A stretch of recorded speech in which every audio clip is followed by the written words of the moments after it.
Paráda! Dobrý deň, babka. Prišli sme vás pozrieť. Konečne, poďte si tu ku mne sadnúť. To sme radi, že si máme kam sadnúť. Čo by si mala? Spadnúť? Babka, však vy ste tuším hluché. Ale mucha, tie si tu nevšímajte. Tých tu lieta dosť. No výborne, babka. Môžem sa vás spýtať, ako sa máte? Či mám nové gate? No nemám. Nechodím už dávno nakupovať. A zdravie ako slúži? Ale muti, ty beťárka jedna, počuli ste ju? A čo deti, babka? Máte deti? Smeti? Aké smeti?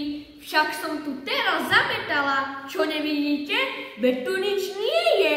To by sme si nedovolili. Ja sa vás nepýtam na smeti. Ja sa vás pýtam na mládež. Krádež? Aká krádež?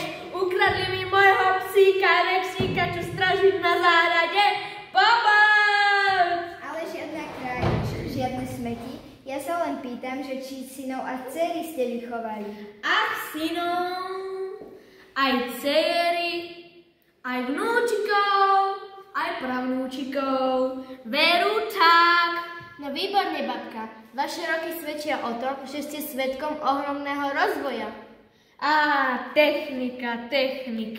Babka, ešte som len začala hovoriť a už ma prerušujete.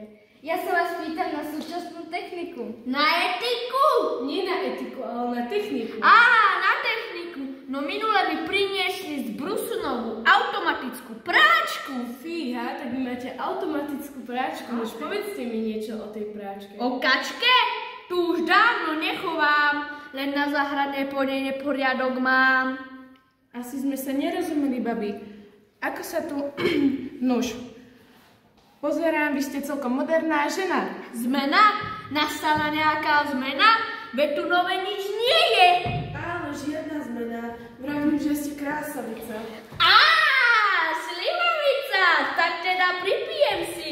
Babka, via slivovicou pripiť?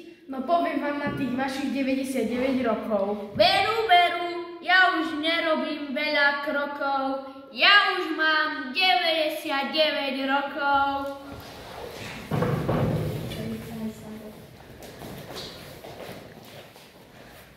Babka!